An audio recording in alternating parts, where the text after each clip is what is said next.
बना था जहाँ के नियम कायदे कानून कुछ अलग होते थे।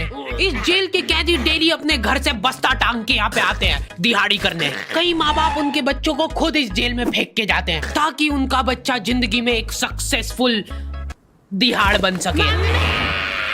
दरिंदे रोक दे बच्चा। मैं अपनी दिहाड़ी करने वैन से जाता था। हमारी वैन वाले ड्राइवर का नाम था भैया जी और उसकी वैन का नाम था मैजिक, जिसका हर दूसरे दिन टायर पंचर हो जाता था। बच्चे लोग स्कूल जाके पढ़ना सीखे ना सीखे टायर पंचर बनाना जरूर सीख जाते थे। लेकिन भैया जी से मेरा अलग अटैचमेंट था। उनसे मेरे को दिल से नफरत थी। ये आदमी सुबह 5 बजे आके मेरे घर के सामने हॉर्न बजाता था। अरे भैयू, ओए भैयू, जल्दी से तैयार हो जा बेटा, 5 मिनट में निकलना है फटाफट। 9 बजे का स्कूल है यार हमारा।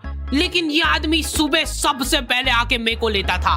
उसके बाद हम 3-4 घंटे पूरे शहर भ्रमण पे निकलते थे। शहर के पूरे आखिरी कोने से बच्चे ले लेके आता था ये आदमी। जहाँ पे वैन जा भी नहीं सकती उधर कूदा कूदा के ले जाता था ये, और फिर टायर पंचर हो जाते थे। शाम पड़े वापस से हमको घर घर छोड़ के आता था ये। जिंदगी बर्बाद कर दी थी भैया जी ने मेरी। सबसे पहले लेते थे और सबसे आखिर में छोड़ते थे। लेकिन मैं फिर भी उसी वैन में जाता था क्योंकि चमेली भी हमारी वैन में आती थी।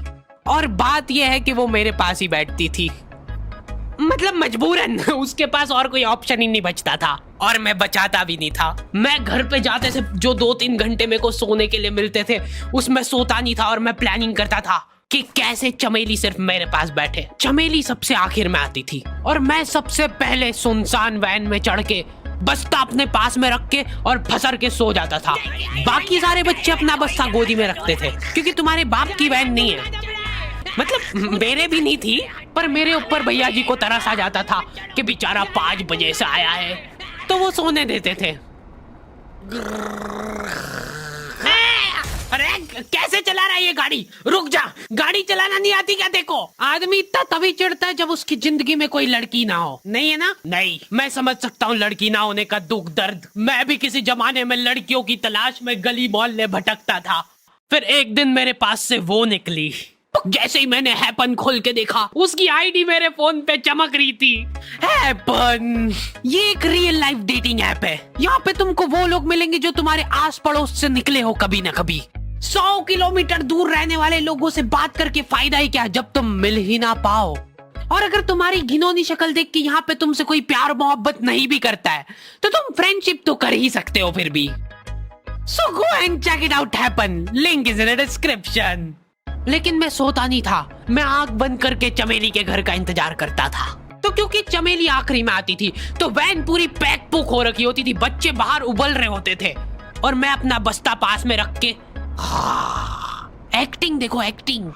और जैसे ही वो आती थी, हड़बड़ाना नहीं, ऐसे टाइम पे हड़बड़ाते नहीं है कि फटाफट बैग उठाया और आओ इधर बैठो जल्दी।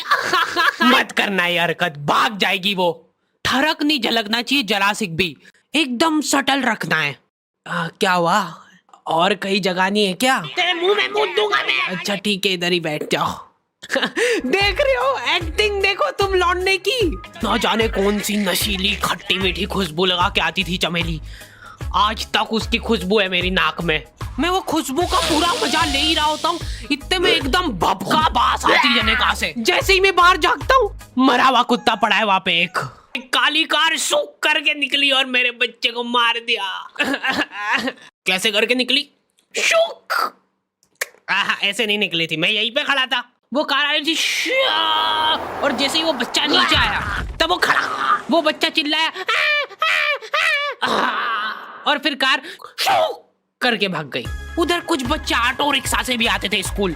ऐसा लगता था कि पूरे स्कूल के बच्चे इस एक ऑटो रिक्शा में ठूस ठूस के ले जाता है वो। ये ऑटो वाले और भैया जी दोस्त थे और अब ये बीच सड़क पे रेसिंग लगवा रहे हैं। इनकी गाड़ियां उबला रही है बच्चों से, पर फिर भी नहीं मान रहे ये लोग। नहीं जीतूंगा।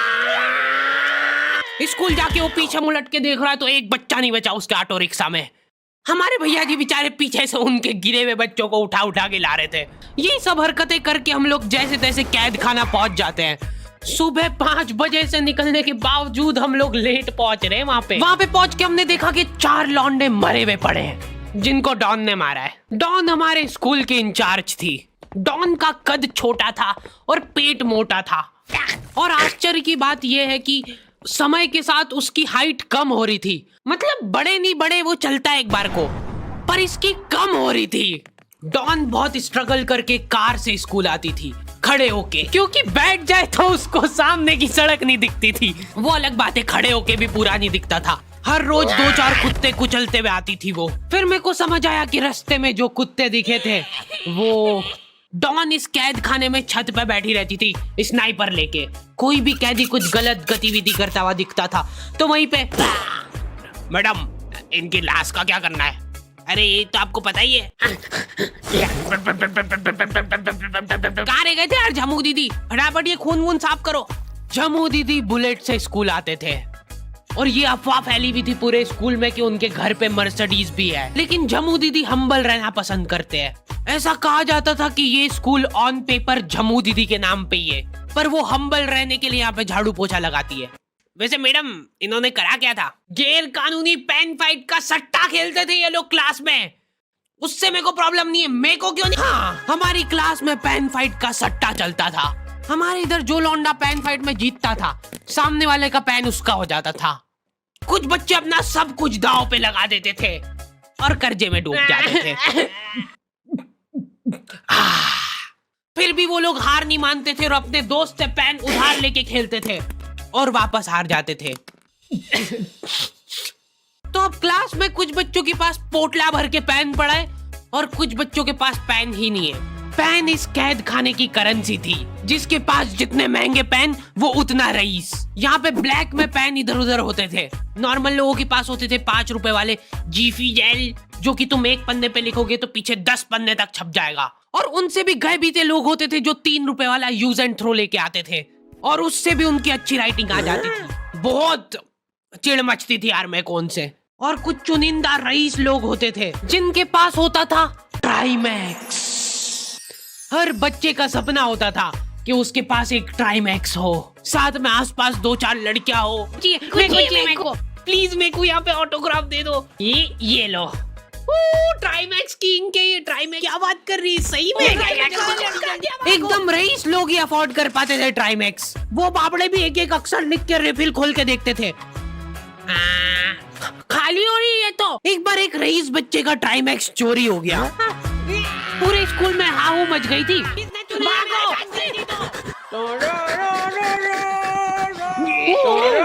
देखो, उस दिन हमको पता चला कि वो आदमी दौड़ भी सकता है। हमारे स्कूल में कुछ भी कांड हो रहा है, ये आदमी सबसे पहले दौड़ के आएगा, पूरा बैग खोल चोर, और बच्चों के बैग चेक करेगा। स्कूल वालों को भी इसकी सैलरी देते वक्त सबसे ज्यादा आखरती है। सैलरी किस चीज की? इस आदमी की शक्ल देख के ऐसा लगता था कि ये स्पोर्ट्स की आड़ में वैन वालों के साथ मिलके बच्चों की स्मगलिंग करता है।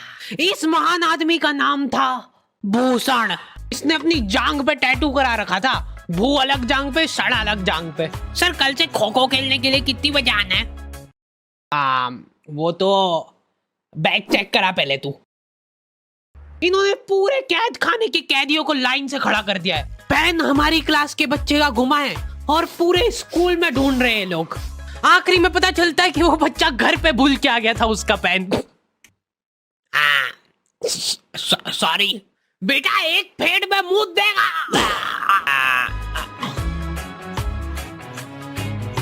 ऐसे तो नमूने बच्चे थे हमारे स्कूल में, और टीचर लोग उनसे भी गए बीते थे। हमारे स्कूल में टीचरों को उनके नाम से कोई जानता ही नहीं है। बच्चों ने उनकी हरकतों के अनुसार टीचरों के नाम रखे हुए। हमारे इंग्लिश वाले टीचर का नाम था छोटा भीम।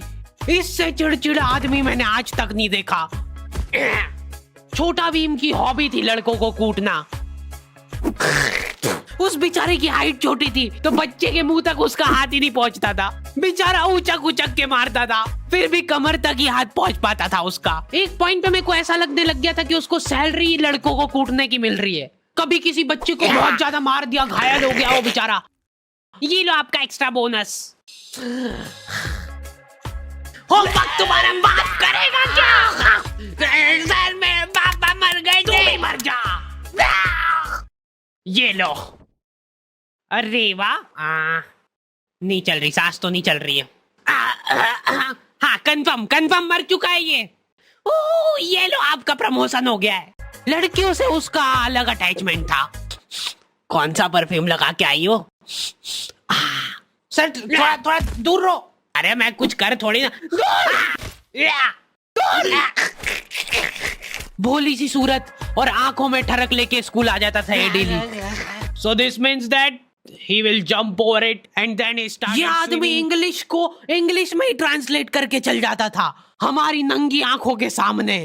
इधर वॉशरूम में मौत का नंगा नाच मचा रखा था लॉन्डो ने। 4 लॉन्डे दिन दिन भर वॉशरूम में जाके खड़े हैं, कुछ भी नहीं कर रहे वो लोग वहां जाके। उनको बस मन की शांति मिलती है वहां जाके।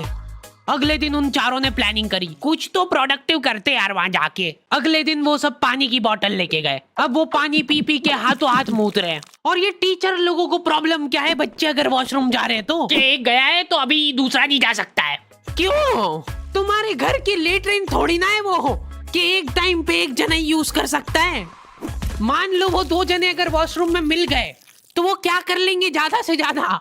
भाई यहाँ का बल्ब निकाल लेते हैं ना। हाँ निकाल लो, फीस भरी है अपन ने। लॉन्डो को ऐसा लग रहा है कि इन्होंने फीस भर के पूरा स्कूल खरीद लिया है। 10 लॉन्डे कॉरिडोर में छाती चौड़ी करके चल रहे हैं प्रिंसिपल के सामने। प्रिंसिपल को इग्नोर कर रहे हैं ये लोग।